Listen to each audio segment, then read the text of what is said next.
Hello, welcome to the channel Why Stories. Enjoy watching. Celina and Alberto met through mutual friends. There was an instant attraction between them, a fact that quickly became evident to all.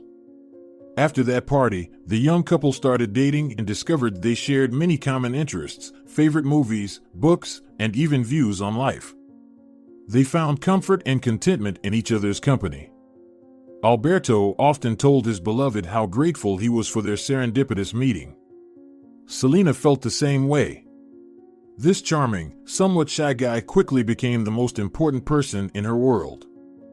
At the time they met, both had recently graduated from university. Celina became a primary school teacher, while Alberto, having earned an engineering degree, found work in a factory. Throughout his student years, he had always juggled jobs, working as a courier, a car washer, a café waiter. He hustled however he could. Coming from a modest family, he understood the need to earn his own way if he wanted to complete his university education. From an early age, Alberto had dreamed of higher education. His stepfather had been a hard-working construction worker, and his mother, having only completed secondary school, worked intermittently as a cleaner. Alberto resolved early on to reach greater heights, earn a professional degree, and build a career. He pursued his goals relentlessly.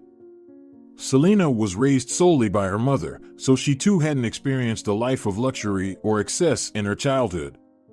Her mother's nurse salary covered only the essentials. However, unlike her husband, Celina had a wonderful relationship with her mother. Her mother always understood and supported her. When Celina was at university, her mother took on extra work to ensure her daughter wasn't distracted from her studies.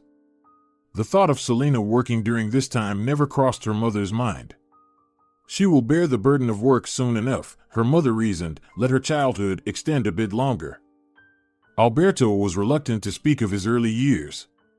Celina learned that his mother had a serious drinking problem, frequently changing partners, and virtually neglected him. Apparently, young Alberto was nearly sent to an orphanage, but then his mother somehow came to her senses and sobered up. She met a worthy man, Alberto's stepfather, who helped her overcome her destructive habit. Life became significantly easier. But Alberto harbored some resentment towards his mother. He didn't speak of it, but Celina, sensitive as she was, noticed. Initially, she tried to inquire about his past. She needed to know what had happened to him. Celina suspected some psychological trauma was at play. She dearly wanted to help him cope with it, but Alberto skillfully evaded such discussions, either by changing the subject, making light of it, or simply dismissing her queries or pretending not to hear them. Eventually, Celina ceased her attempts. When the time was right, he would tell her himself. She couldn't influence his past, but she could certainly strive to make Alberto's present and future happy and joyful. That was something she knew she could do. When Alberto asked her to be his wife, Celina didn't hesitate with her answer, of course, yes. She could no longer imagine her life with anyone else. Her mother, however, wasn't very pleased with her daughter's choice. I did not dream of such a husband for you, not at all. Her mother shook her head when Celina shared the joyous news. You're beautiful, educated, and practical. You could have married someone more prosperous. And what is Alberto? Yes, he's hardworking and loves you, but he has nothing. And his family is poor. His mother's a drinker. And genes, you know, can show up in children. You'll end up living paycheck to paycheck all your life, always in debt. Mother, I am so happy with him. We love each other. Yes, you love each other. I know, I see it. But love alone won't get you far. However, it's your life, and you're an adult now. It's your decision to make. But what decision was there to make? Celina had already decided long ago. They had a wedding, modest, but merry and heartfelt. Only close relatives and friends were present. They had to economize on everything, but Alberto's savings were enough, and they managed to avoid debt. Celina was willing to forego the celebration altogether. They could have had a quiet marriage without a ceremony and saved the money. It would be better for a young couple to have some extra.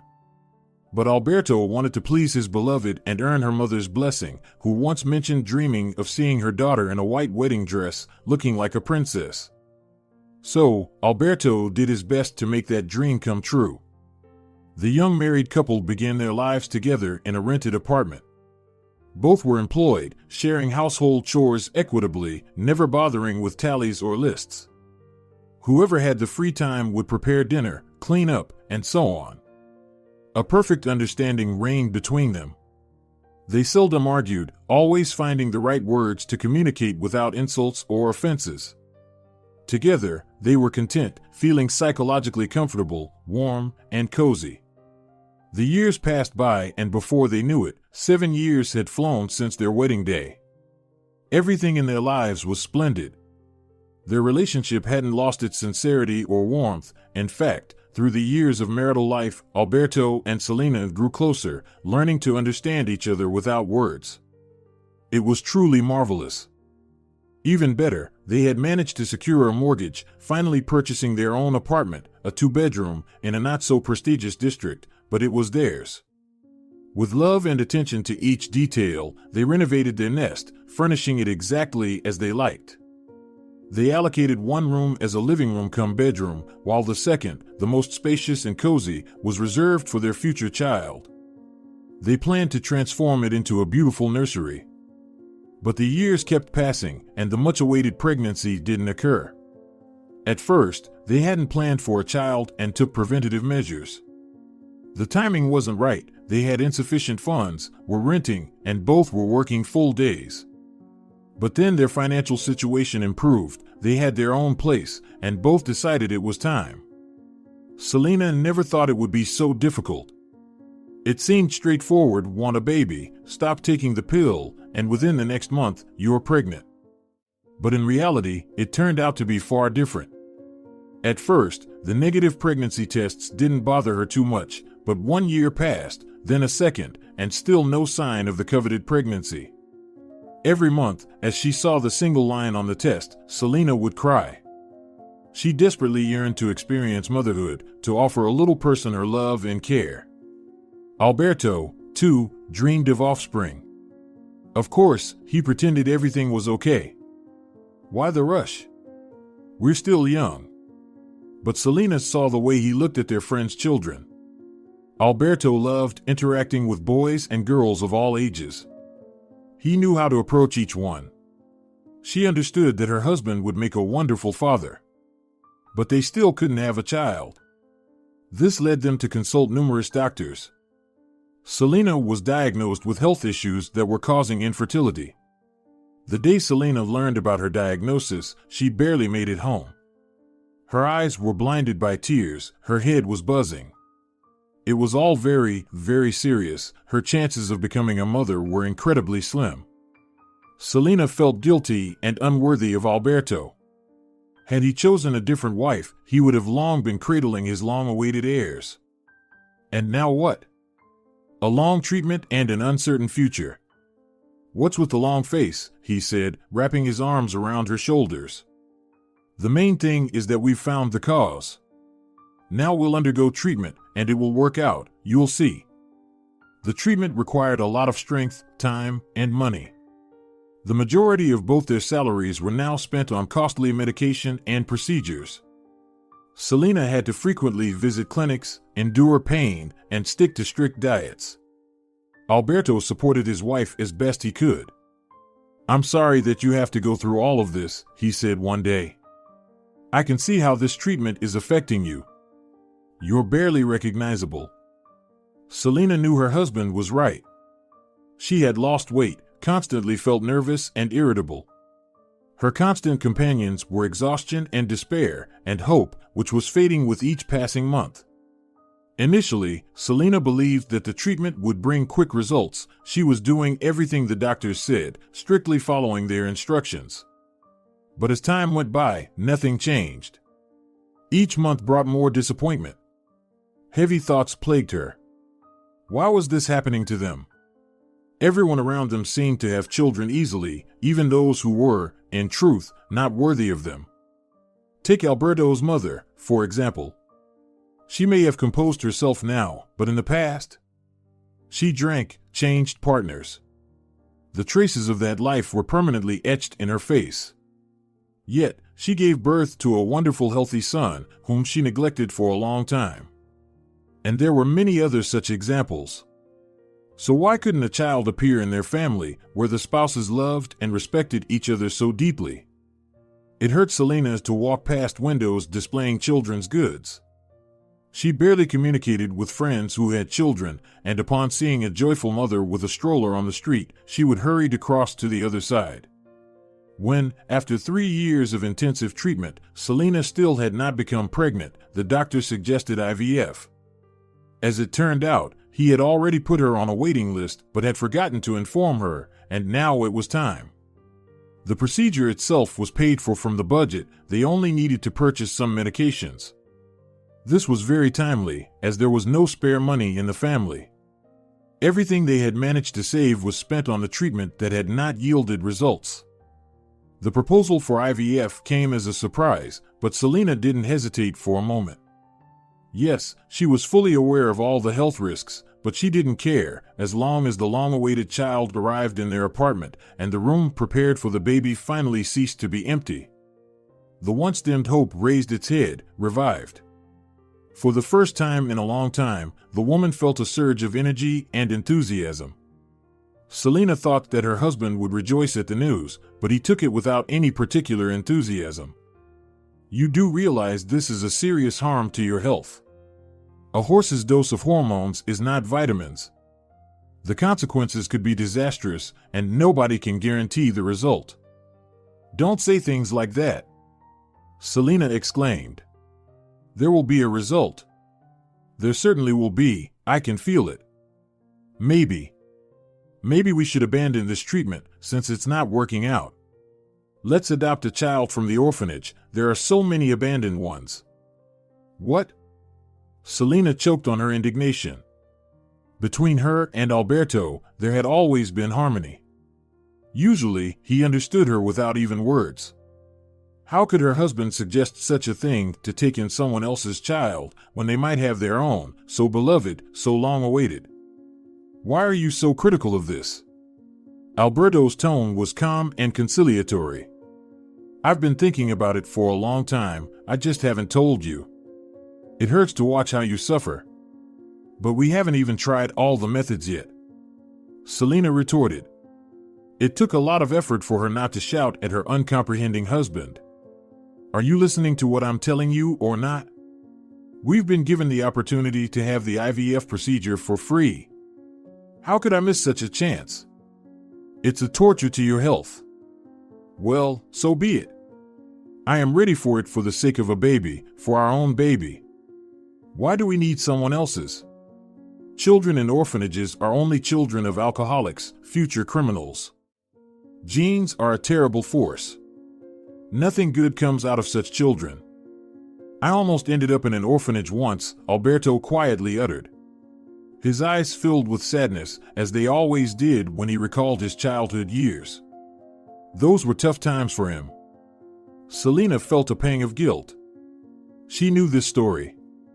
Back then, Alberto's mother had hit rock bottom, she was jobless and had fallen into the pit of heavy drinking. The child was virtually fed by scraps and the kind-hearted neighbor's charity. Alberto was about 5 or 6 years old at that time, a mere tot. Of course, people around knew that the boy was in danger. Someone had called Child Protective Services. Luckily, Alberto's mother was in a sober state during their visit, but her lifestyle's peculiarities were evident even to the untrained eye.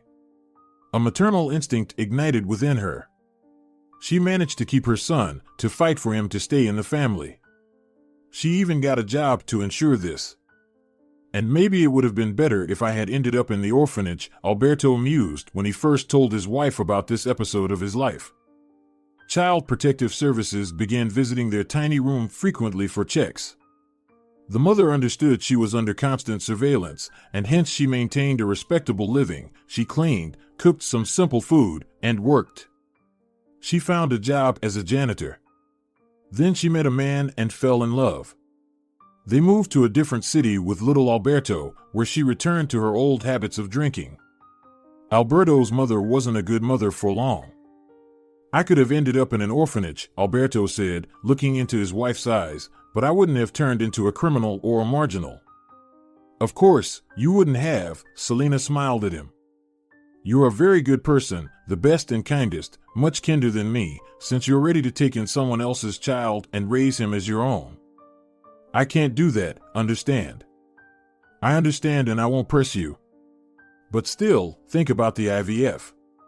Why do you need to ruin your health? After all, we can also live for ourselves if push comes to shove. There are people who live without children." But to such a life, Celina was absolutely unprepared. She would become a mother, period, and no trials were frightening to her. IVF harms health? That's all right, she would recover, if only to hear the long-awaited mommy from a little person.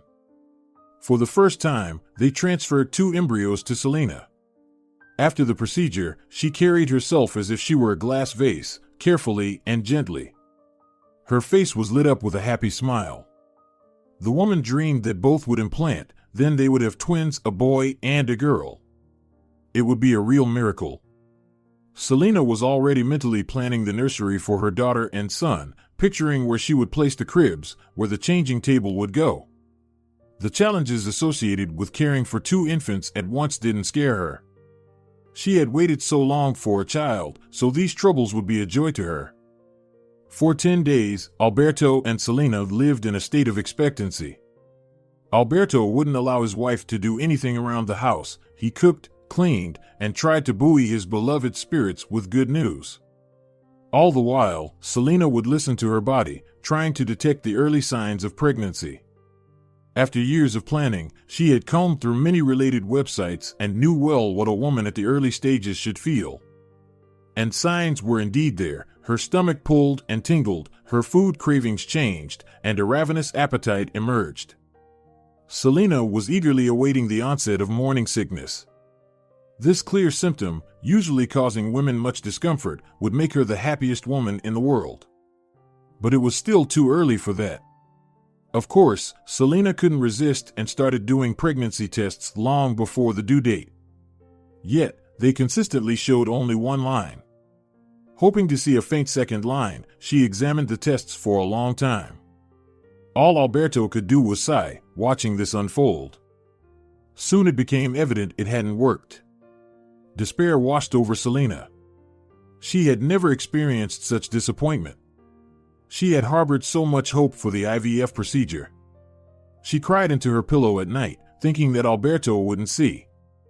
But he noticed everything. He was hurting too. He worried for his wife and had no idea how to help her. This feeling of helplessness weighed heavily on him.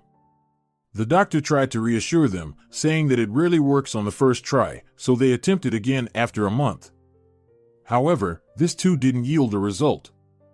Then Celina underwent the procedure a 3rd time, then a 4th. By the 5th time, the woman was almost devoid of hope, but she still sobbed over yet another negative test. The doctor told her that her body now needed to rest, and then they could start a new protocol. For some people, it only works on the 8th or 9th attempt. "No," said Alberto, when Celina told him about her visit to the clinic. "You won't torture yourself anymore. Let's take a break." This time, the woman didn't argue. She felt drained, both mentally and physically. Her emotional resources were exhausted. She wouldn't have been able to bear another disappointment, and she knew this well. Alberto was right. They needed to take a break, distract themselves, do something else. After all, for the past few years, all her thoughts and actions had been devoted to one goal, the birth of a baby. Celina had forgotten that life wasn't limited to this alone. She couldn't even remember the last time she read something other than books on the subject of reproduction. Alberto no longer initiated conversations about adopting a child from an orphanage, but Celina herself began to contemplate this possibility more frequently. The hopes for their own little one were fading, while the need to shower a tiny creature with care and attention was growing. After all, not all orphans were the progeny of alcoholics. Even if their biological parents weren't fortunate, much would still depend on their upbringing. For instance, her husband, her beloved Alberto, the kindest and most decent man on earth, almost ended up in an orphanage himself. Surely, there must be many good-hearted children in these places. She hadn't even tried looking. Thus, it gradually became a habit for Celina to sift through the profiles of orphans. She hadn't made any firm decisions yet. She hadn't even discussed anything with her husband. But the topic suddenly sparked her interest. Her emotions when viewing the photographs of abandoned children were conflicted. She pitied these little ones who had been dealt such an unfortunate hand early in life. However, the idea of bringing one of these children into their family also frightened her. Many had serious medical diagnoses written across their faces, and most had several siblings. They could only be adopted or fostered together, they were not separated. It was just, but Celina was not prepared to receive two adolescent brothers in addition to a tiny adorable girl with blue eyes. Celina very much wanted a daughter, a sweet girl with braids that she could dress up in beautiful dresses. She would buy her dolls. They would become real friends. And daughters, they say, are usually more affectionate and attentive to their parents. Alberto also dreamed of becoming a father to a girl. At the beginning of their planning journey, when happiness seemed just around the corner, he mentioned this several times. He said he would be her protector and shield, even promising to learn how to iron dresses and do girlish hairstyles. It was very touching. All of Celina's male friends dreamed of sons, while her Alberto was waiting for a daughter. Yes, he would have been an ideal father for their little princess. But it didn't happen, it didn't come true. And it's unlikely to happen now. Perhaps because of her dream of a daughter, Celina paid more attention to the profiles of orphan girls. Some of them were even very pretty, but they were strangers. Celina didn't feel even a hint of warmth when she looked at these photos and videos. Pity, yes. A desire to become a mother to one of these little ones, no. But once she became interested in this topic, Celina continued to methodically review the profiles. Gradually, she came to the realization that she might have to live out her life without children.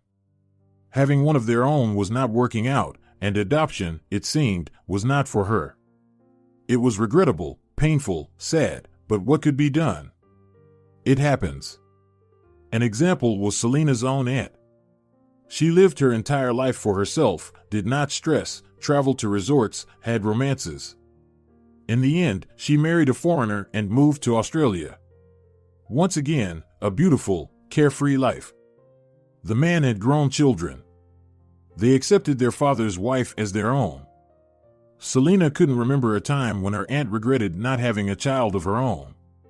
On the contrary, she sympathized with her sister, Celina's mother, who had to single-handedly raise a daughter.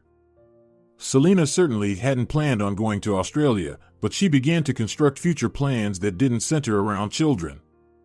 The long empty room was overdue for a makeover into a home gym. Now she and Alberto would be able to keep fit together. And she was definitely not participating in the new IVF protocol anymore. It had already ruffled her nervous system with vain hopes and probably damaged her health.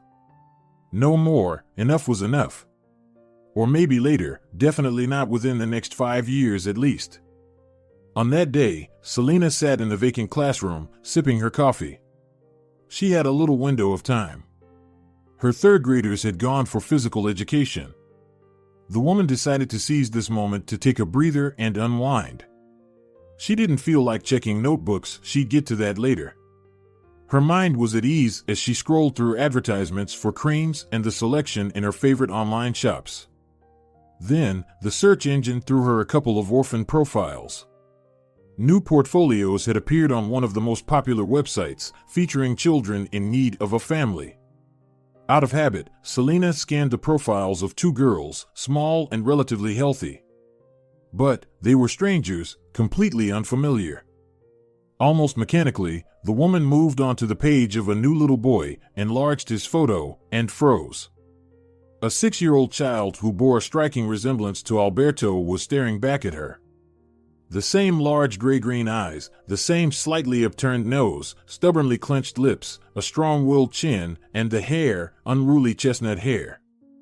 Celina continued to steady the child. Impossible. He even had a birthmark on his neck identical to her husband's. What a coincidence. Celina had always dreamt of a daughter. She didn't even consider boys' profiles, but this lad immediately stole her heart. She felt something special, a mix of sympathy, warmth, and tenderness. After all, Alberto could have ended up in an orphanage just like this Domingo Savliev, and at roughly the same age too. Probably, a 6-year-old Alberto looked exactly like this boy. Her heart felt a tug. Celina examined Domingo's details more closely. The child was healthy, with no siblings. According to the description, he was a clever and curious kid, which was evident even from his gaze. Over the years of working with primary school kids, Celina had become adept at understanding children, and Domingo was clearly among the smart and active ones. The woman tore her gaze away from the screen, lost in thought. She had almost come to terms with the idea of never being a mother, and so had Alberto. And now Domingo. It felt so strange. She had looked through countless pictures of abandoned children, and none of them stirred such feelings in her. Celina made up her mind. She dialed the number of the orphanage where Domingo was living. It turned out that the institution was in a neighboring city. They told her that the boy hadn't been adopted yet. He was virtually healthy, just very anxious. His mother, a former orphanage ward herself, had died in an accident. They had no relatives. That's how the child ended up with them. Such problem-free children don't usually stay long. Adoptive parents line up for them. Therefore, the orphanage director advised Celina to swiftly prepare all necessary documents and complete adoptive parents training, otherwise, someone else might beat them to it. Celina hung up the phone. They now had so much to do. And they needed to act fast. She didn't even want to think about the possibility that someone else might adopt Domingo. He was their son. He was the spitting image of Alberto. Something told her that the boy had the same nature too, kind, understanding, and reliable. They needed to hurry. Alberto was working on yet another report when his wife called. As soon as he heard her excited voice on the line, he knew something was up. "Alberto, I have news for you." "Wonderful news. I think we're going to have a son." Are you pregnant?" "No. I found a boy's profile in an orphan database, and he looks just like you. This child will live with us. You'll like him too, you'll see." "Wait, I don't understand. You didn't want someone else's child." "But he's not someone else's. He's ours." "Ours? You'll see for yourself and understand. You're not against it, are you?" "Of course not," assured Alberto. He had suggested this option to his wife several times before, but she had categorically refused. Now this was a surprise. "It's just so sudden. I need to get used to the idea." "You have until tonight to get used to it. After that, we have a ton of things to do. We need to go through foster parent training, gather a whole package of documents. By the way, pick up a salary certificate from your workplace today." "All right. Of course." Alberto ended the call and pondered. He was unequivocally happy about his wife's decision. Finally, they were going to have a child. They were going to become parents. It was wonderful. But the man wanted to take the child from the orphanage not just to fulfill parental instincts. He had an unpaid debt, a promise he couldn't keep. This act could partially atone for his guilt toward his sister. Alberto had never told anyone about Angela, not even Celina. It was too hard. He tried to forget everything that had happened to him many years ago, in his distant childhood. Sometimes he succeeded, everyday worries distracted him, work occupied all his thoughts. But sometimes the memories overwhelmed him with unbearable heaviness. Angela, his little sister, the closest and most dear person in the world. Where was she now? Angela was 2 years older than Alberto. At the time when everything happened, she was almost 7. Their mother had completely lost her humanity then, incessantly drinking, bringing crowds of friends, fellow lovers of liquor, into their tiny dormitory room. She didn't care about her children at all. They were living on scraps. Given that it was winter, it was a tough time. Kind-hearted neighbors, of course, fed the little ones. They also collected bottles, which were left in abundance after the mother's boozy gatherings, and sold them for a few pennies. Sometimes, one of the men who regularly hung around their place would give them a few bills. That was their life. Angela was supposed to start first grade the following year. She was eagerly awaiting it. She wanted to learn, wear a beautiful uniform, interact with her peers. For Alberto, his sister was everything: protection, support, comfort. He felt that she was the only person in the world who genuinely loved him, and he reciprocated Angela's feelings. The children shared everything they managed to get: bread, candy, milk. Their life was fraught with dangers, so both always remained vigilant. They even slept lightly, jolting up at the slightest suspicious sound. After all, they had had to fend for themselves on numerous occasions, despite their tender age. Once, one of their mother's friends almost set their room on fire. Another time, a drinking companion started a brawl. Such things happened often, and the children regularly witnessed the fights. But this time, the man crossed all imaginable boundaries. With wild eyes, he swung his fists, not caring who was in front of him. Angela then dragged her sleepy younger brother to their neighbors. That's where they spent the rest of the night. The neighbors. Angela and Alberto had seen many, as their mother often moved, dragging the children with her. People reacted differently to their small family. Some looked at the fallen woman with 2 small children with disgust, some pitied them and helped in any way they could, with clothes, food, a kind word. Some called the brother and sister homeless and marginalized outright. The most dangerous were the children. Angela and Alberto felt like outsiders. Usually, kids from normal families didn't let them join their games, but being ignored wasn't the worst. In every place, there was a group of boys and girls who knew that there was no one to protect them and did whatever they wanted. Angela and Alberto were often pushed into the mud, pelted with stones and dirt, and even had chewing gum rubbed into their hair. As Alberto got a little older, he tried to defend Angela, but his strength was simply not enough to confront the older antagonists. Each time they had an encounter with these young beasts, Angela would cry. Alberto would console her, stroking her hair. He would tell her that everything was going to be all right. He promised that he would grow up, become strong and wealthy, and then no one would dare to lay a finger on them. Through her tears, Angela would smile and gently shake her head. She always found solace quickly when she was with her brother. But as Alberto later understood, his sister knew that the life scenario he had concocted was impossible. After all, she was 2 full years older and had a better grasp of reality. As an adult, Alberto realized that Angela had likely possessed a unique talent. She had an amazing knack for creating stories. And how smoothly and eloquently she crafted them. Back then, Alberto took it for granted. But now, as a grown man, he marveled at where such skill could have come from, considering their mother never once read a book to them. Where did she get her inspiration? How did her brilliant little mind give birth to these incredible narratives? And the crucial question, had Angela grown up in a loving family, what heights might she have reached as a writer? Alberto believed his sister could have been a great success. The subjunctive mood. It was best not to dwell on such things, or else his anger towards their mother would rise again. She preferred to party and live off the generosity of her alcoholic suitors rather than work and take care of her children. She saw no other way of life for herself. She was indifferent to the fact that her son and daughter regularly faced danger, wandering without supervision. She did not care whether they were fed or clothed. This lifestyle suited her just fine. And the children, knowing no other life, didn't complain about their fate and accepted it as the norm.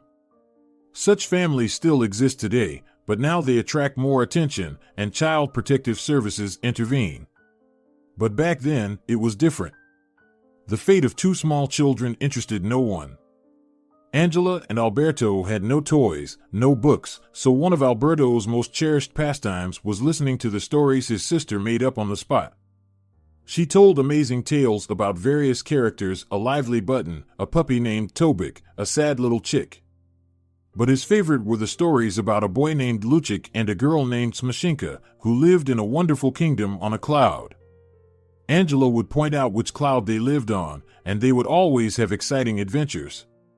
Sometimes they would be escaping from a fearsome giant, other times they would find themselves in an enchanted forest, or they would journey to the bottom of the sea to visit the king of all the oceans.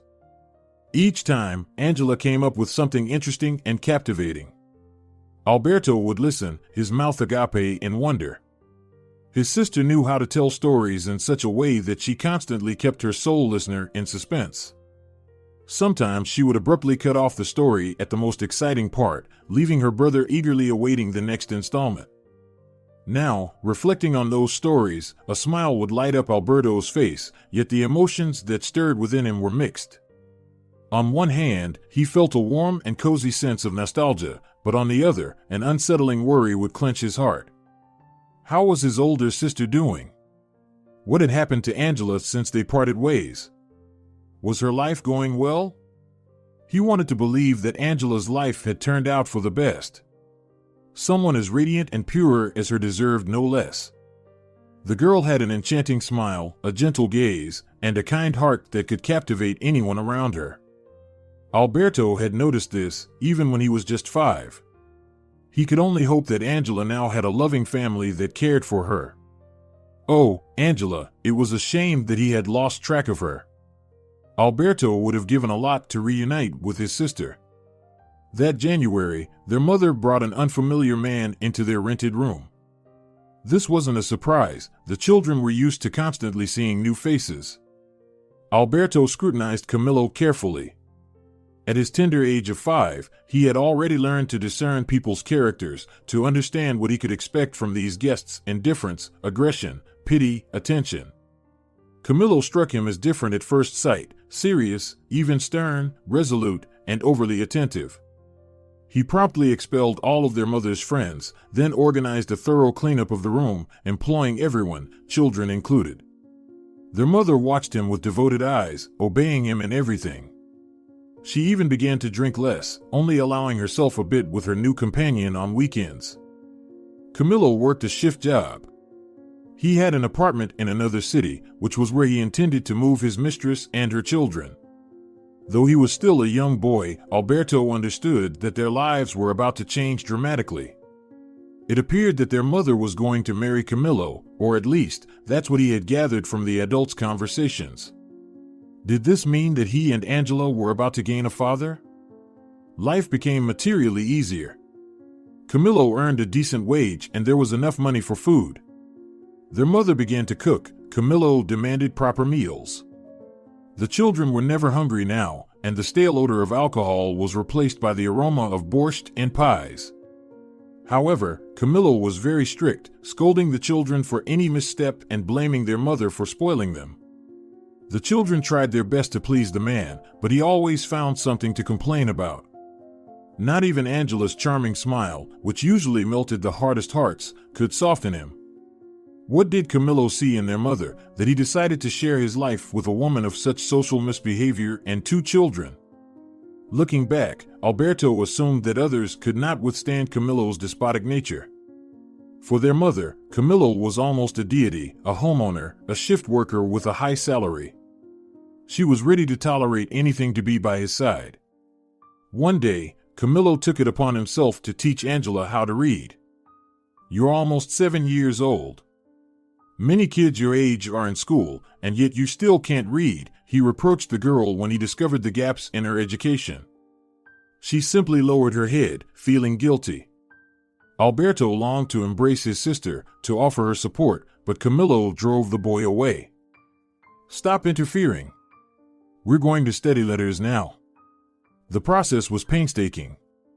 Usually quick-witted, grasping everything on the fly, Angela simply couldn't memorize the letters. Camillo became angry, calling her stupid. This only caused the girl to retreat further into herself and stopped her from understanding her tutor at all. The lessons usually ended with Camillo flinging the primer away in frustration and sending the girl away, often after giving her a smack or a clout. Alberto hated him for this. He helplessly clenched his small fists and threw angry glances at Camillo. This sometimes earned him a beating as well. Alberto would comfort his sister, stroke her arms and hair, and wipe away her tears.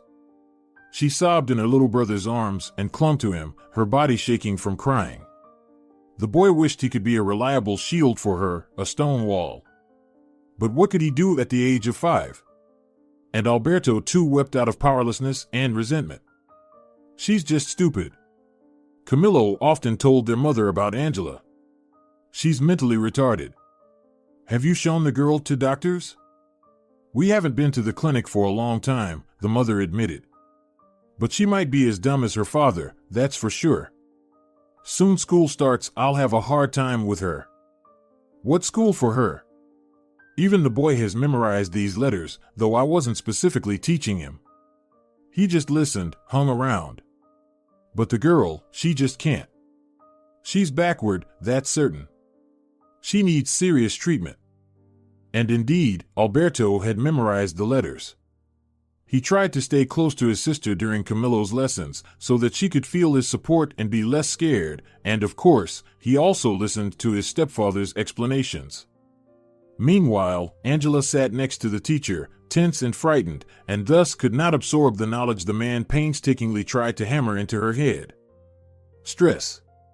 The girl was experiencing immense stress next to this alien, aggressive man. He yelled, called her a fool, might suddenly hit her. In such a state, the child clearly wasn't up for reading.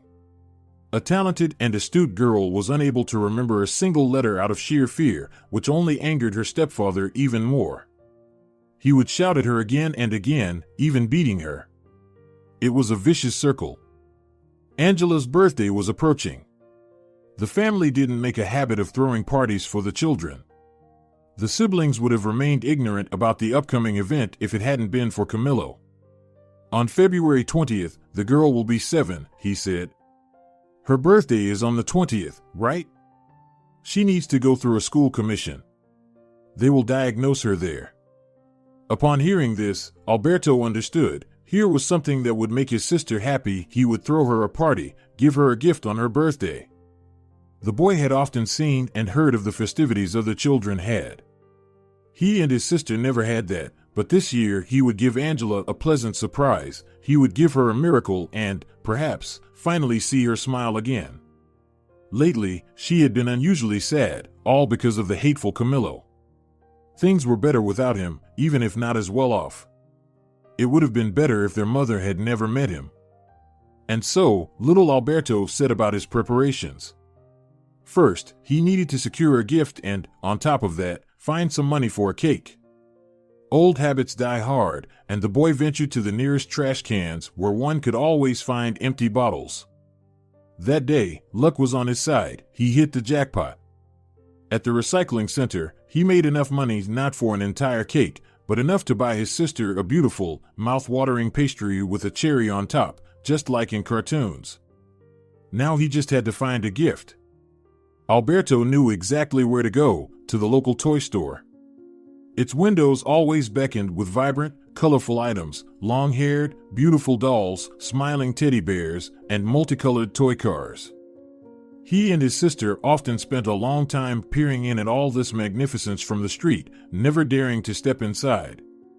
Any money they ever had went straight towards food. But today was different. As awful as Camillo was, Angela and Alberto no longer had to worry about hunger. With the remainder of the money from the bottle refund, Alberto decided to buy his sister the most beautiful doll. Angela had never had one. Alberto had often noticed the sad look in his sister's eyes as she watched other girls playing with their dolls. Inside the store, it was warm and cozy. It was especially pleasant to be there after wandering through the February chill. The abundance of magnificent toys made Alberto's head spin. Then he saw her, the beautiful doll, the one he was sure would delight Angela. The doll was dressed in a long, flowing sky blue dress. The boy could imagine his sister's joy at seeing this princess, and his heart began to flutter. At the cash register, the little boy was disappointed. The doll was too expensive. Seeing the boy's tears, the shopkeeper decided to help. She asked him how much money he had and led the young customer to another section, situated in the back of the store. Here, the toys were not as lavish, they were nice, but they couldn't compare with the princess doll. And even among these, Alberto could afford very little. He pointed to plastic babies, rubber dogs, and boxes with construction sets, but each time, the shopkeeper would shake her head regretfully. Finally, she laid out in front of the bewildered Alberto the things his scant savings could buy. The selection was not lavish: a jumping rope, a rubber ball, a crooked teddy bear with rather unfriendly eyes, and a small plastic airplane of burgundy color. It was the airplane that Alberto decided to settle for. Of course, Angela was a girl and might have preferred a more girly toy. But not long ago, she had heard the story of the little prince and the pilot, told by a neighbor boy who had just read the tale in school. Angela was incredibly taken with the beautiful story, and the airplane was like one of the characters from that tale. Surely, the toy would delight her, even if it wasn't a doll in a fancy dress. Now, many years later, Alberto was thankful to fate for giving him the chance to surprise his sister. He had managed to make Angela happy, to show his love and care. Surely, she remembered his gifts to this day. After all, it was the first celebration of her birthday. They split the pastry between the two of them, as usual, and the airplane. Angela had threaded a string through it and wore it as a charm. This is the little prince's friend, the aviator's plane. It will be my talisman. Thank you so much. You found a truly valuable thing. This plane is magical. Alberto was proud that he had managed to host a celebration for his beloved sister. Angela was joyful. Her smile was the best reward for the boy, and she really liked his gift. Of course, the plane was in no way magical. Even at 5 years old, Alberto understood this. But the important thing was that his sister was happy. She wouldn't even part with her charm at night. She would sleep with the plane around her neck. A little later, the children realized big changes were coming. Camillo was soon to leave for a work shift. Until then, he planned to move his new family to his city, into his apartment. The move. Alberto was used to shuffling around rooms with his mother. It was even interesting. There was always the hope that things would be better in the new place. Now, he wanted to see Camillo's city, to see his large cozy apartment, which he had often spoken about. But Angela, for some reason, was afraid of changes. She said she had some bad premonitions. The stories about the boy Luchik and the girl Smashinka became very sad. Now, constant troubles befell the heroes. Angela expressed her fears through creativity. Now, Alberto understood. The little girl was trying to cope with the anxiety on her own. Poor little thing. And there was not a single person on earth who would have protected them then. At first, Alberto could not understand why his sister was so scared of moving. It turned out a little later that Angela was right. The changes really didn't promise her anything good. Alberto was the first to hear the talk that Camillo did not want to take Angela into his new life. It happened late at night. His sister was peacefully snoring on the couch. The boy was lying next to her, but could not fall asleep. He had a stomachache. His mother and Camillo were sitting in the kitchen. It seemed they were drinking something. The new husband allowed their mother to drink, but only under his supervision and in limited doses. He behaved with her as if she were a child, and she obeyed unquestioningly. This man was her lucky ticket, well-to-do, strong, decisive, with his own living space. It was simply a blessing that such a wonderful person paid attention to her. The woman was ready to do a lot for him. "The move is coming soon," Camillo muttered in a half voice. "You should start packing your things slowly, I guess." "Why bother to pack? We barely have anything," one voice said. "True enough. Once we arrive in my city, I'll buy the boy some new clothes and toys." "We don't want the neighbors to think he's a ragamuffin," responded another. At these words, a pang of anxiety tightened around Alberto's heart. The boy? Is he the only one? What about Angela? Why hasn't he mentioned her? The boy thought aloud, struggling to catch every word of the adult conversation. Soon, he understood the situation. It was far worse than he could have ever imagined. Also, take care of the girl for once, continued Camillo. Perhaps we could take her too? The mother suggested hesitantly. It was clear that this was not the first time she had brought it up. No, absolutely not. This is not up for discussion. She's mentally challenged. Children like that are more trouble than they're worth. They require attention, and as time passes, she'll grow up and become troublesome. I don't want to live under the same roof with a disturbed child. Oh, such bad luck, the mother sighed. Why is it like this? My son is healthy, but my daughter isn't. You should have drunk less, Camillo advised sternly. When we planned for our own, I won't let you near alcohol for half a year. Alberto lay on his couch, struggling to believe what he had just heard. So, they were taking him to a new life, but not Angela? Because she was supposedly disturbed? And where were they planning to leave his beloved elder sister? He soon learned the answer. First thing tomorrow, take the girl to the orphanage. Say that you're facing a difficult life situation and so on. You can handle the boy, but not both of them. Shed a tear if needed. All right, the mother agreed, but let's not do it tomorrow, let's do it right before we move. And why is that? Camillo didn't understand. He was obviously eager to get rid of the girl as soon as possible. The boy will throw a fit, he'll pester us day and night. He loves his sister very much. If we give Angela away and leave immediately, everything will be new and unfamiliar, it'll distract him. Perhaps, you're right. They didn't talk about it anymore that evening, but Alberto had heard enough. He looked at his sleeping sister and couldn't imagine life without her smile, without her support and care, without the stories of the Sunbeam Boy and the Laughing Girl. He would do everything to ensure they also took Angela. He would beg, plead, demand, even try to teach Angela to read. He could already put letters into words. Let Camillo see that his sister isn't disturbed. She was just afraid of him, which was why their lessons had been so unsuccessful. Barely waiting for Angela to wake up, Alberto immediately told her everything he had learned. The girl covered her mouth with her hands, tears streaming down her face. I knew it, I knew this would happen, she sobbed. Camillo hates me. And mother doesn't care, she's only concerned about having money. We'll convince him, you'll see, everything will be okay. Alberto tried to soothe his sister and himself. The children tried, they really did. Alberto taught his sister the alphabet, but he wasn't making any progress. Angela was again not in the right state to absorb new knowledge.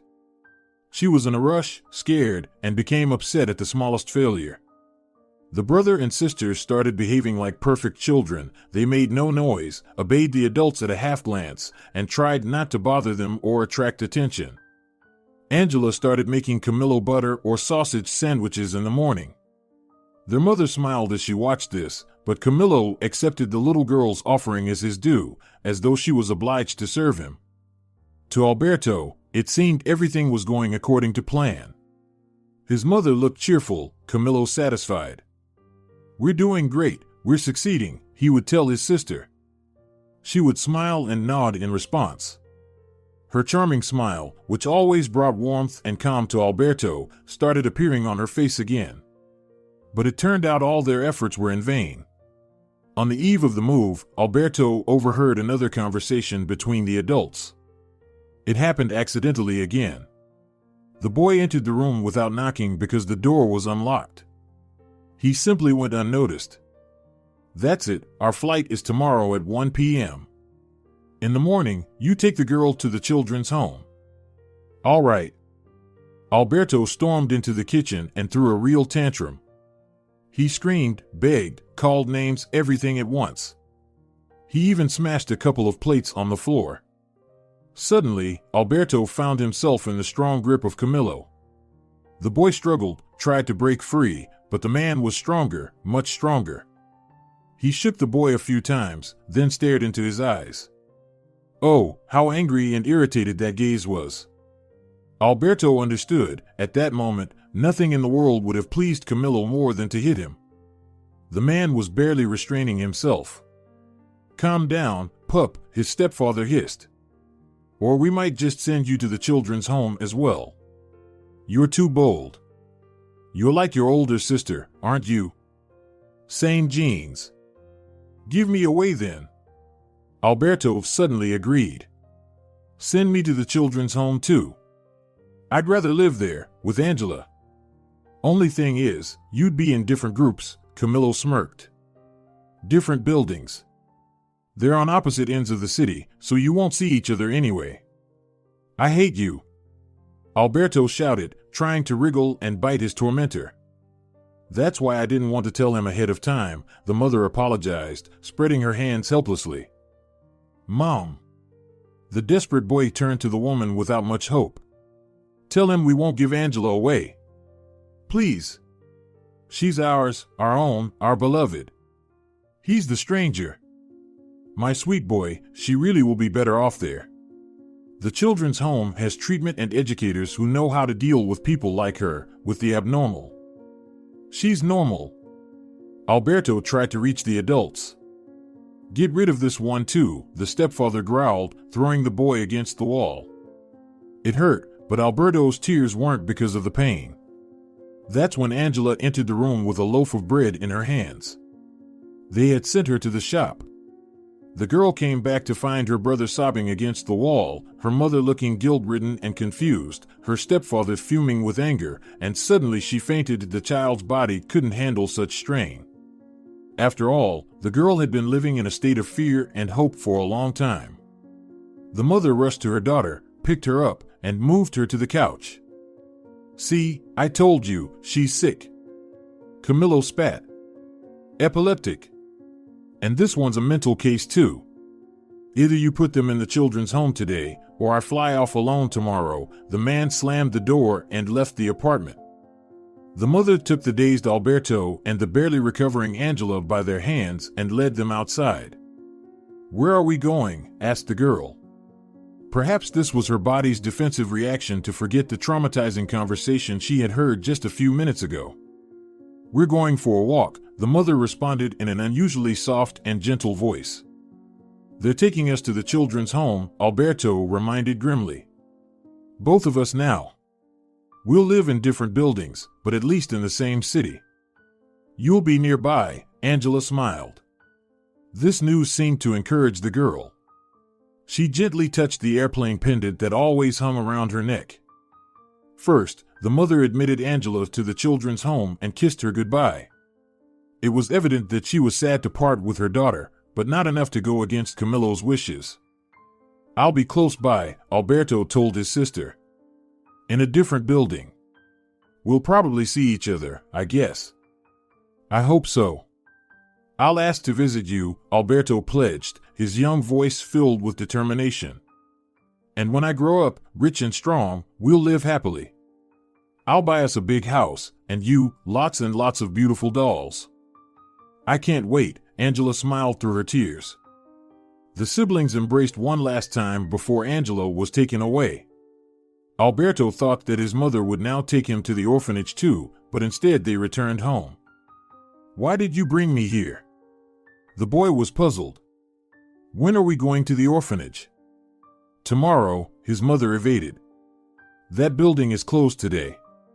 Her excuse seemed believable, plausible. But Alberto never went to the orphanage. Instead, he left with his mother and Camillo for a new, bigger city. It turned out that Camillo had a change of heart. He had always wanted a son, so it was decided that Alberto should stay with the family.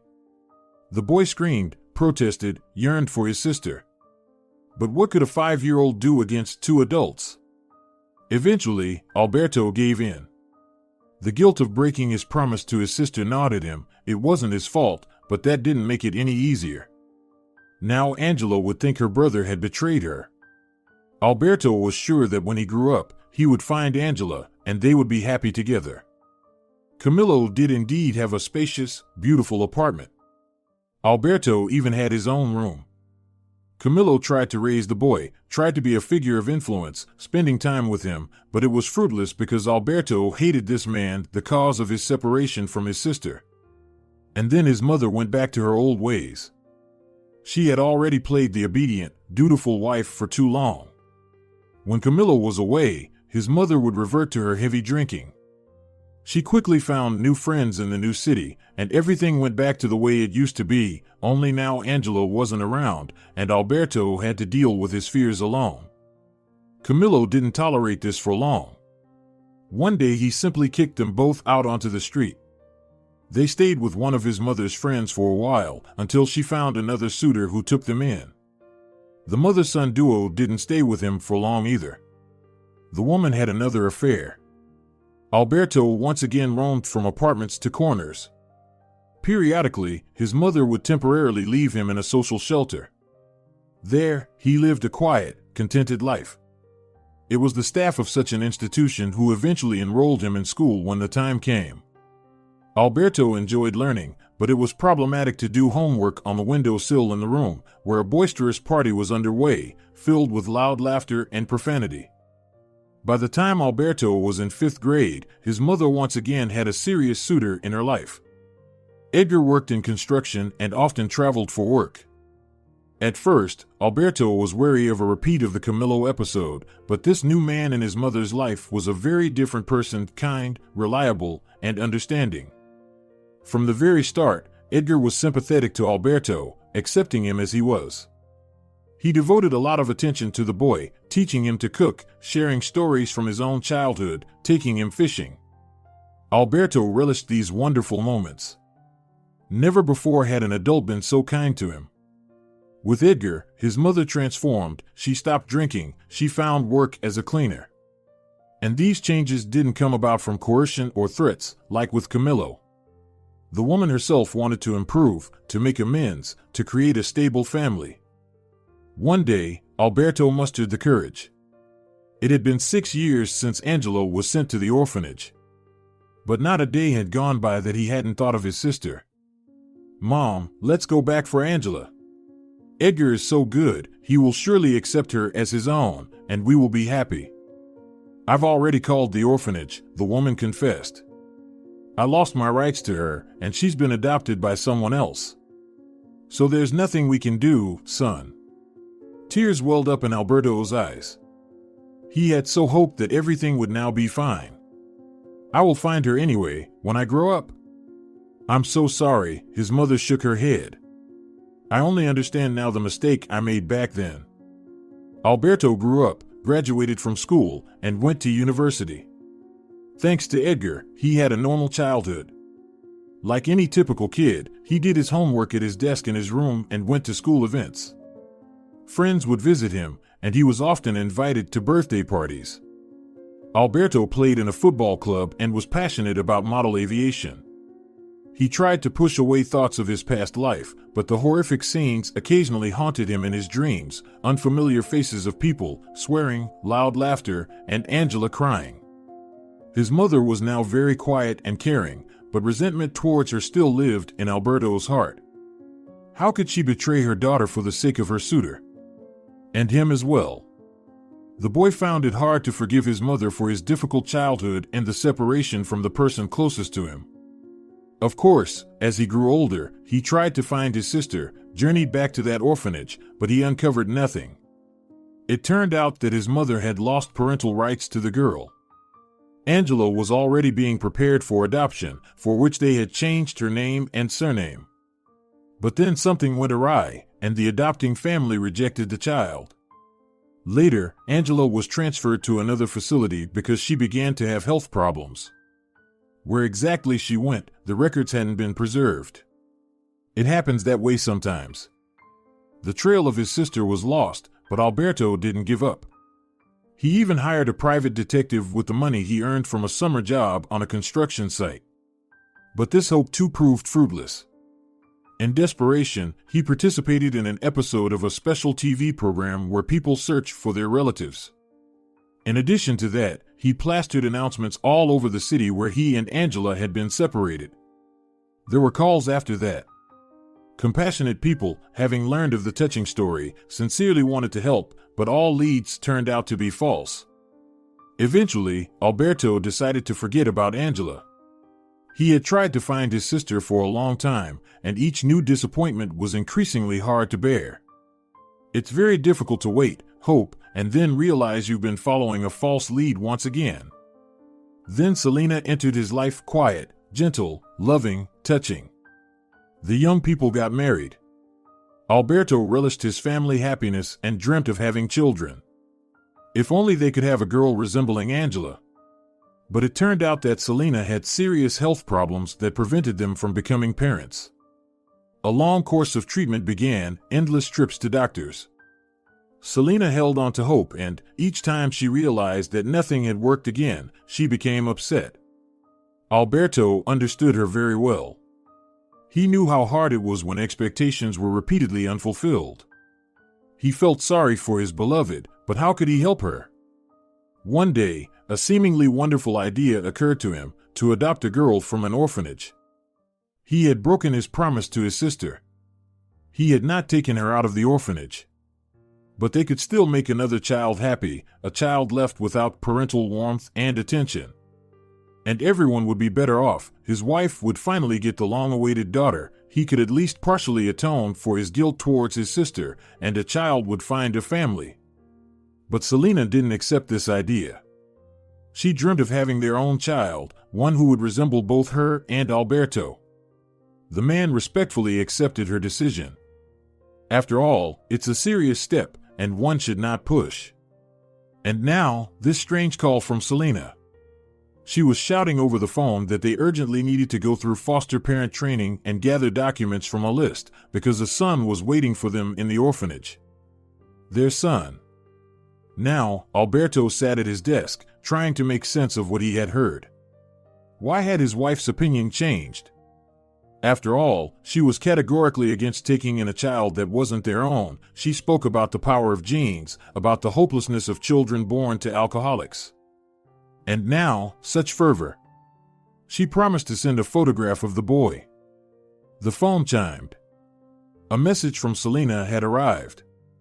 Alberto opened it and was stunned. The picture was of a 6-year-old boy, unbelievably similar to both him and Angela.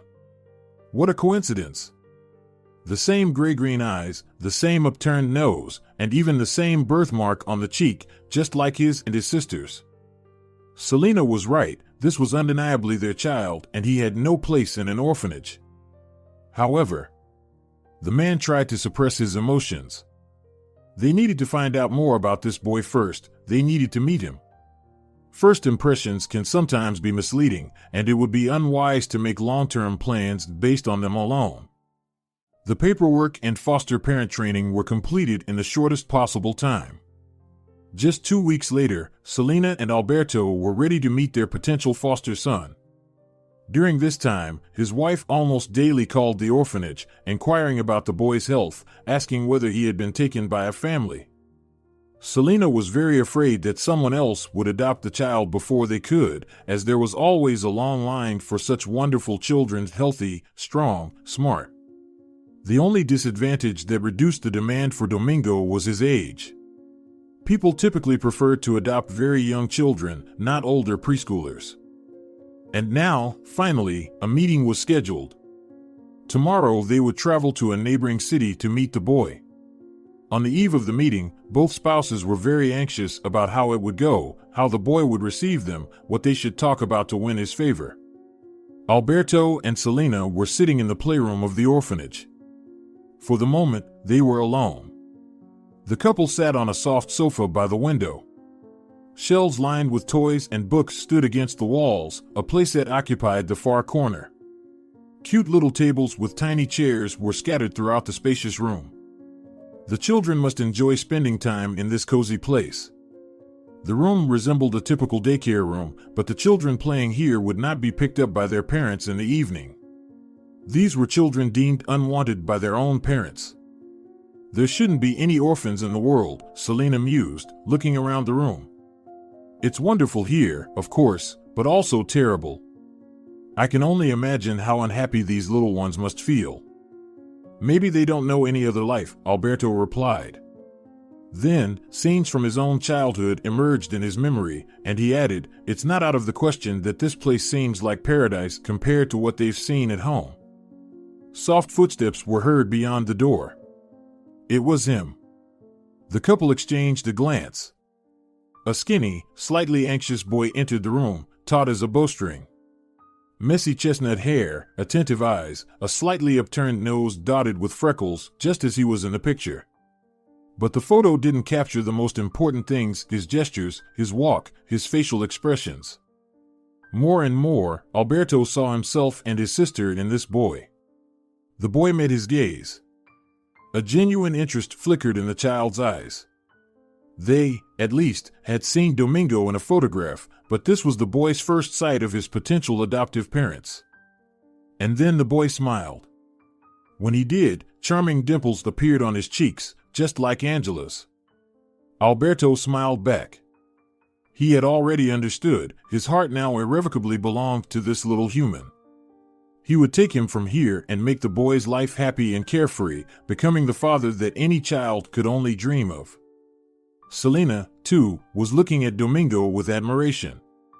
It was clear that the boy had made an impression on her. Hello, Domingo was the first to break the prolonged silence.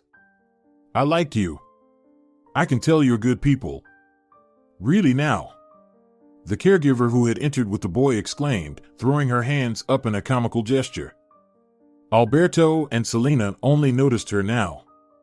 Their attention had been entirely focused on the child. Finally. So, you're not even going to pretend to be difficult? Nope, the boy shook his head and took a step closer to the visitors.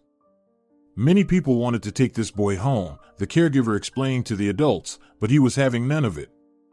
He didn't like anyone, and that was that. No amount of persuasion worked.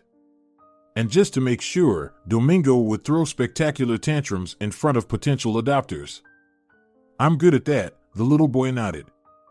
Don't get the wrong idea, he's a very intelligent and agreeable child. It's just that, well, he was somehow filtering out parents who for some reason he didn't like. Other children dream of a family, but this one. I was waiting for you, Domingo finished for her. And we've been searching for you all this time. Celina couldn't resist any longer and embraced the boy, despite having been warned to keep her emotions in check during the first meeting. Alberto couldn't tear his eyes away from the boy. He knelt in front of him and closely examined every feature of his face. How did it happen that the child resembled him and Angela so much? The caregiver had noticed this too. Domingo really does look like his dad, she exclaimed in surprise. That's a good sign. When can we take our son home? Asked Alberto. Well, I think you can pick him up first thing tomorrow morning, replied the caregiver. Given how well things are going. Domingo will have a talk with the psychologist today, but it's a formality. I can already see that he has accepted you. We just need to prepare the paperwork. We'll have everything done by the evening. Come for your treasure in the morning. I will be waiting for you eagerly, confessed Domingo. I like you so much. We will be happy, very, very happy, you'll see, I know it, Alberto responded. You're probably the little prince who's meant to save me, only you're all grown up now. What? Alberto didn't understand. Domingo has such an imagination. The caregiver chuckled. And he's very smart. He's already a voracious reader. He reads a lot of fairy tales, then invents his own. Sometimes he comes up with things that amaze us all. Some even call him our little Anderson. He invents fairy tales? Alberto turned to the boy. About whom? About different characters. Right now, about the little prince. And you. Have you read the book about him? Yes, a long time ago, when she used to bring me books. Alberto's heart clenched at the change in Domingo's expression when he remembered his mother. To distract the boy a bit, he asked a question, not really expecting a correct answer. Do you know who wrote the story of The Little Prince? Of course. The French writer and aviator Antoine de Saint-Exupéry. Alberto and Celina exchanged surprised glances. I told you, Domingo is very clever. The caregiver beamed proudly. Later, when Domingo had gone to the dining hall, the woman shared some interesting information with the boy's soon-to-be parents. At last, he showed his true self. You wouldn't believe what he used to do in front of potential parents, throwing tantrums, faking some sort of fits, doing everything in his power to make himself unlikable. Of course, people were afraid to take such a peculiar child and left empty-handed. Why did he do that? Celina inquired. He later explained that he didn't like the parents. He claimed he was good at reading people, insisted he would be unhappy with them. It was heartbreaking. The little one didn't realize he was condemning himself to a life in the orphanage. So, it turns out, he likes us? Alberto sought confirmation. From the first glance, the woman replied. As soon as he saw you, he just lit up. I could feel it. I'm glad for both of you, and for the boy, of course. You and Domingo are sure to be happy together. The next day, Celina and Alberto were ready to go to the orphanage as early as 6 in the morning, but they had to wait until 10. That's when the director would return from his scheduled meeting. The couple spent the remainder of the previous day and almost the whole night talking about Domingo. He's so intelligent. Celina marveled. And so charming. We're lucky that no one took him before us. Yes, indeed, Alberto chuckled. The boy put quite an effort, judging by what the caregiver told us. The couple joyfully planned their future life, now as a trio. They considered where to go on vacation, where to take their son out for weekend trips, what meals to cook to make sure he'd love them. Celina dreamed of taking her son shopping and buying him loads of stylish, beautiful clothes so that he'd look like the boys from fashion magazines. Alberto searched for information about teaching children to play chess. Something told him that the clever Domingo would be drawn to this ancient game. Both spouses understood at that moment, the boy was already making them happier. Everything would only get better and more interesting from here. Life was infused with new colors. At exactly 10 in the morning, Alberto and Celina were already standing at the director's office door. Who could doubt your eagerness? The man who had just returned from the meeting noted cheerfully. Please, come in. The necessary paperwork was signed, the official conversation was held. It took no more than half an hour, but during those 30 minutes, Celina constantly glanced at her watch. She felt that Domingo must be waiting impatiently for them and might even be thinking that they had changed their minds. Therefore, she wanted to finish the bureaucratic formalities as soon as possible and see their son. Alberto was experiencing the same feelings, only he was better at keeping them in check. Finally, the caregivers brought Domingo into the office. The women were smiling happily. Some even dabbed their eyes with handkerchiefs. The staff always rejoiced when another abandoned child found a new family. Be happy, our clever boy, one of the nannies hugged her favorite charge and planted a loud kiss on his cheek. He smiled back at her a little sheepishly and immediately shifted his gaze to his new parents. Celina was the first to break. She darted to the boy, embraced him, took his hand. Alberto also approached his son, ruffling his chestnut hair with a tender swipe of his hand. And that's when he noticed it up close, a tiny, burgundy airplane on a string. Just like Angela once had, the boy wore this handmade trinket around his neck. It took every ounce of restraint Alberto had not to pepper the boy with questions. The child was already nervous enough, he didn't need to be unsettled any further, and the watchful eyes of the orphanage staff were still upon them. They might doubt his sanity and decide not to hand over the boy. No, he would certainly find out everything, but later. The boy needed time to adjust. All the way home, Alberto thought about that airplane, mechanically answering his wife's questions, even joking with her and Domingo, but his eyes kept straying to the rearview mirror, where he could see the boy and his necklace. The toy plane looked just like the one from his own distant childhood, the one little Alberto had gifted his sister, Angela. Of course, many years had passed, and he could easily be mistaken, but there were just too many coincidences. The boy from the orphanage who looked so strikingly like him, and now this airplane, all of it seemed too fortuitous to be random. The apartment greatly appealed to little Domingo, and his own room was an absolute delight. The couple had made every effort to prepare a perfect room for their long-awaited son. The walls were adorned with fresh, space-themed wallpaper, a sports complex was tucked away in one corner, and under the window stood the dream of every boy, a car-shaped bed with headlight nightlights. Celina had poured her heart into creating a space that would captivate Domingo, and she hit the mark. The boy's eyes glowed with genuine admiration. He was particularly drawn to a bookshelf. Over time, the couple had gradually collected a children's library. Sometimes, when they saw a beautiful book with bright illustrations, they couldn't resist and bought it for the future.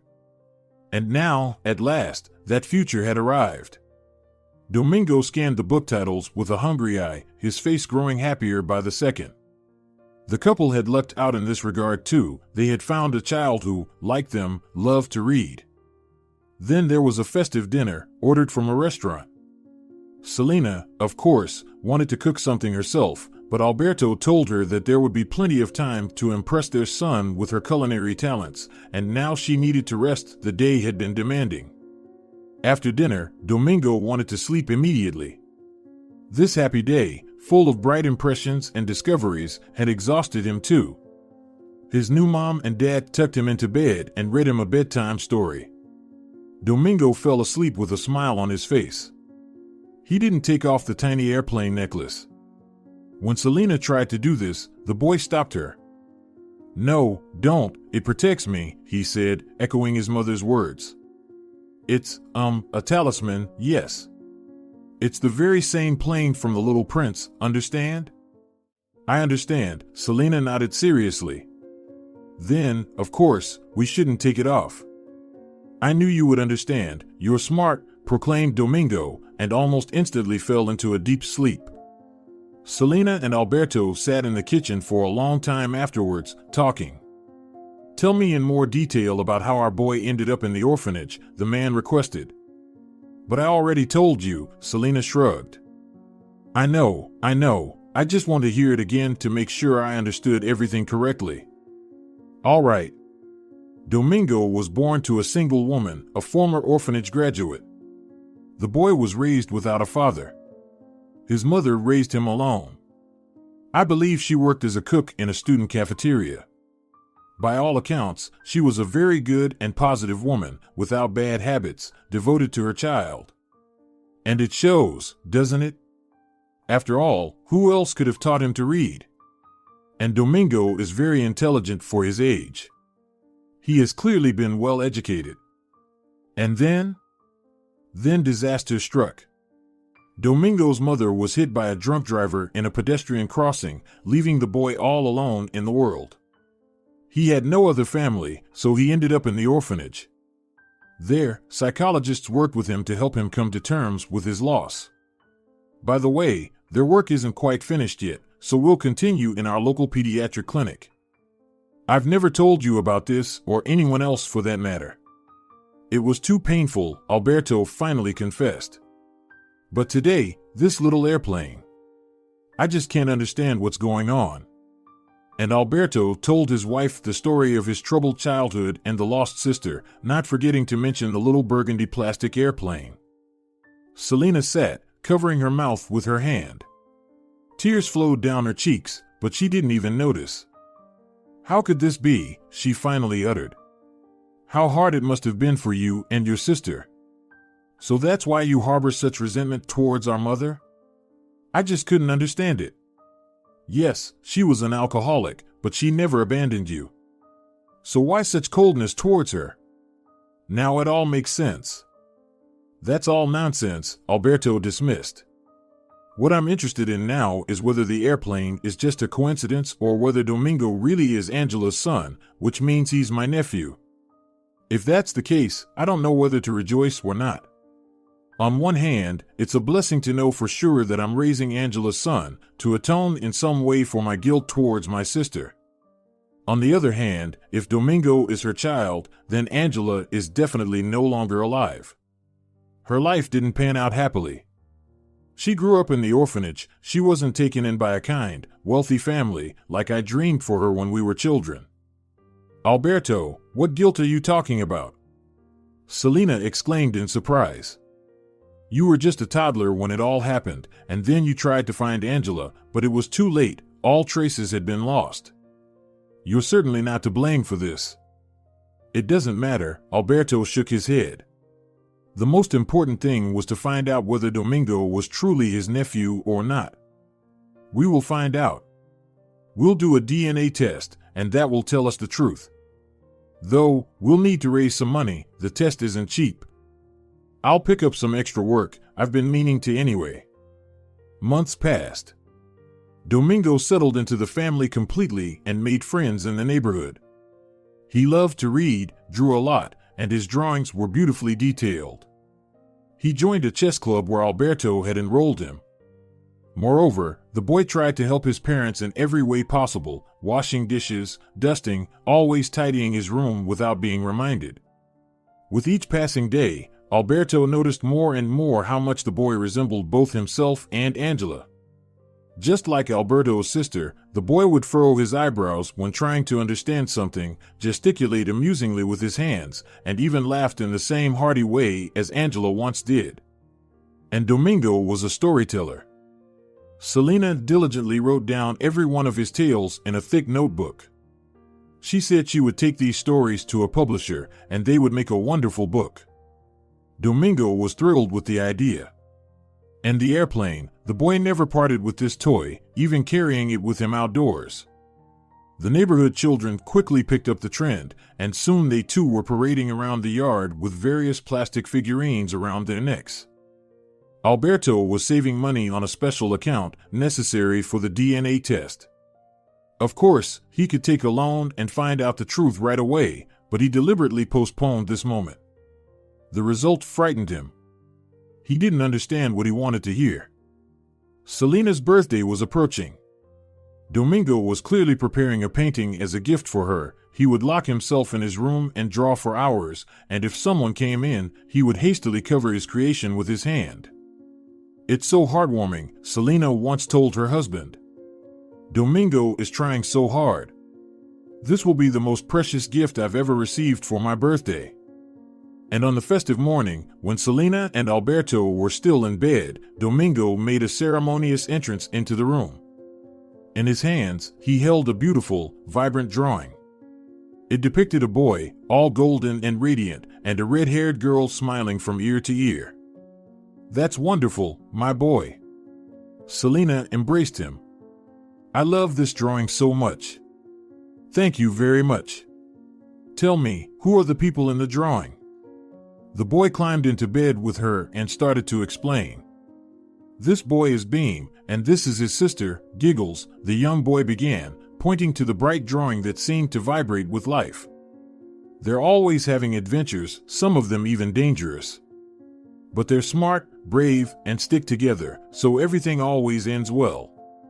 Oh, how fascinating, Celina replied, a warm smile dancing on her lips as she stroked her son's back. We have a true storyteller in our family. Alberto was stunned.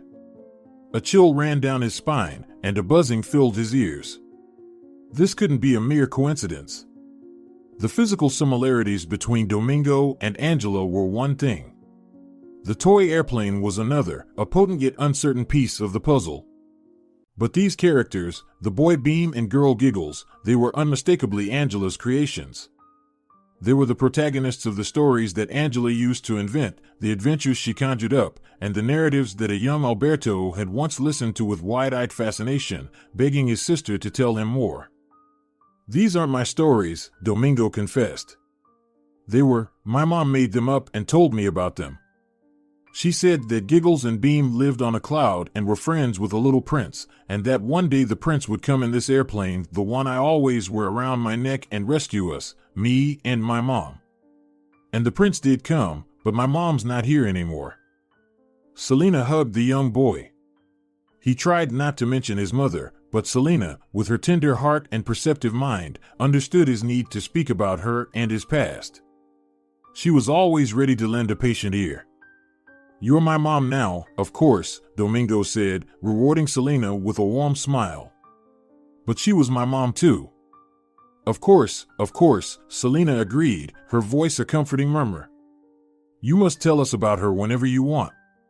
It's important." "Do you know what I've decided?"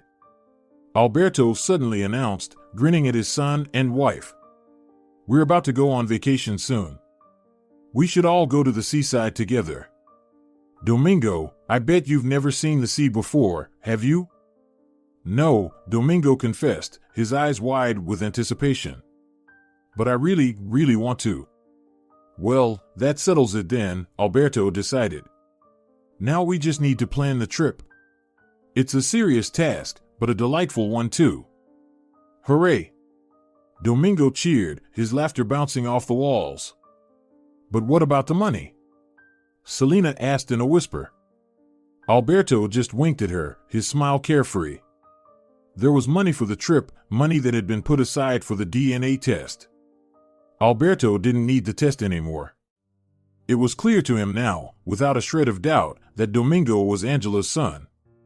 He intended to give the boy a life full of happiness and carefree days, an opportunity to explore and grow his numerous talents.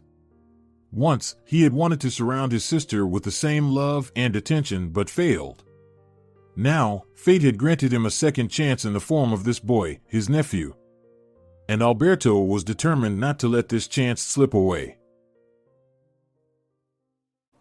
If you're enjoying it as well, leave a like and subscribe.